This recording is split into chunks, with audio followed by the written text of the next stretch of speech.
আসানসোলে ৪ঠা মে ভোট গণনাকে সামনে রেখে বিজেপি শহরে এক হাই ভোল্টেজ সাংগঠনিক বৈঠক করেছে। আসানসোলের একটি হোটেলে অনুষ্ঠিত এই বৈঠকে পুরুলিয়া বিভাগের 4টি সাংগঠনিক জেলা বাঁকুড়া, বিষ্ণুপুর, আসানসোল ও পুরুলিয়ার প্রার্থী, ইলেকশন এজেন্ট এবং কনভেনাররা উপস্থিত ছিলেন। রাজনৈতিক বিশ্লেষকরা বলছেন, গণনার আগে এই বৈঠক দলীয় প্রস্তুতি ও মাঠ পর্যায়ের সমন্বয়কে আরও শক্তিশালী করার উদ্দেশ্যে অনুষ্ঠিত হয়েছে। বৈঠকে কেন্দ্রীয় পর্যবেক্ষক হিসেবে উপস্থিত ছিলেন সুনীল বানসাল, ভূপিন্দর যাদব, অমিত মালভিয়া। মোট 28 জন বিজেপি প্রার্থী এই কর্মশালায় অংশ নেন। বৈঠকের মূল লক্ষ্য ছিল গণনার দিন যে কোনো ধরনের ত্রুটি না ঘটে এবং প্রতিটি স্তরে সমন্বয় নিশ্চিত করা। আসানসোল দক্ষিণের বিজেপি প্রার্থী অগ্নিমিত্রা পাল সাংবাদিকদের জানান, দল ফুল প্রুফ মেকানিজম তৈরি করতে কাজ করছে। তিনি আরও বলেন, এবারের নির্বাচন শান্তিপূর্ণ ও অবাধ সম্পন্ন হয়েছে এবং 92 থেকে 94% ভোটদানের নজির সৃষ্টি হয়েছে। নির্বাচনের জন্য তিনি নির্বাচন কমিশনকে ধন্যবাদ জানিয়ে মুখ্য নির্বাচন কমিশনার জ্ঞানেশ কুমার এবং রাজ্যের মুখ্য নির্বাচনী আধিকারিক মনোজ আগরওয়ালের ভূমিকার প্রশংসা করেন। অগ্নিমিত্রা পাল বিজেপি প্রার্থী কি বলতে চেয়েছেন শোনাবো আপনাদের। এই সাংগঠনিক বিষয়ে বৈঠক ডাকা হয়েছে। আমাদের সম্মানীয় যারা অবজারভার আছেন, সুনীল বানসালজি এবং ভূপেন্দ্রজি, তারা থাকবেন। এখন তো সামনে শুধু কাউন্টিং 4 তারিখে, সুতরাং এটাই ভাবা হচ্ছে যে কাউন্টিং নিয়েই এই আজকের বৈঠক।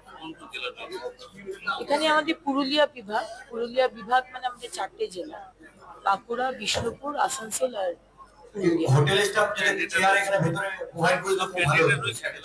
সব ক্যান্ডিডেট এবং তার সাথে 5 জন প্রমুখ কার্যকর্তা। স্ট্রং রুমে মুখ্যমন্ত্রী বসে থাকছেন, এই বিষয়টাকে কিভাবে দেখছেন? এই বিষয়টি দেখার কথা মিস্টার জ্ঞানেশ কুমার আর মিস্টার মনোজ আগরওয়াল, আমাদের দেখার বিষয় নয়। অবাধে ভোট হয়েছে, আমরা অত্যন্ত খুশি।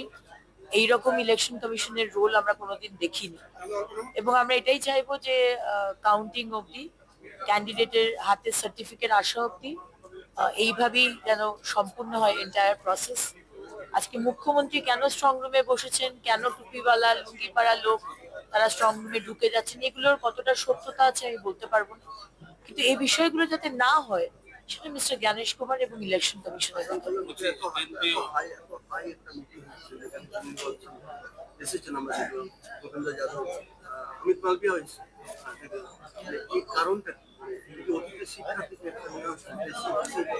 দেখুন, আমাদের সারা পৃথিবীর সব থেকে বৃহৎ একটি দল এবং অত্যন্ত রেজিমেন্টেড পার্টি। প্রতিটা বিষয়ে প্রচন্ড নিয়ম মেনে, ডিসিপ্লিন ফলো করে করা হয় এবং এবারের ভোটটা তো সেই নর্মাল ভোট নয়, এটা একটা বিরাট যুদ্ধ এবং সেই যুদ্ধে যারা আমাদের দিক নির্দেশ করেছেন, সেই সুনীল বানসালজি এবং ভূপেন্দ্রজি, অমিত মালভিয়াজি, আমাদের প্রেসিডেন্ট এলওপি, তারা আমাদের যেভাবে পথ দেখাচ্ছে এবং এখন আর 4 তারিখের আগে আর কিছু নেই, সুতরাং এটাই ভাবা যেতে পারে যে কাউন্টিং এর বিষয় নিয়ে আজকের এই প্রশিক্ষণ।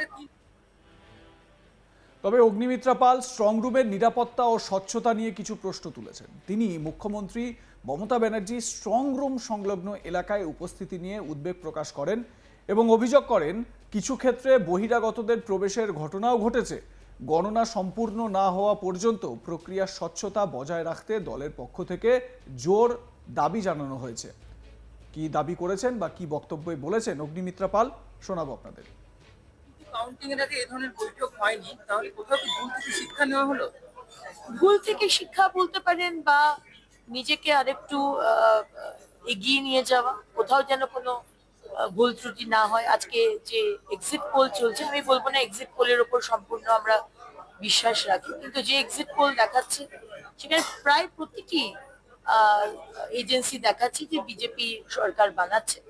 এক্সিট পোলের দরকার নেই, আমাদের গ্রাউন্ড লেভেল থেকে যে ফিডব্যাক আমরা পাচ্ছি, 92%, 94% ভোটিং ভারতবর্ষ কোনোদিন দেখেনি, পশ্চিমবঙ্গ তো দূরের কথা।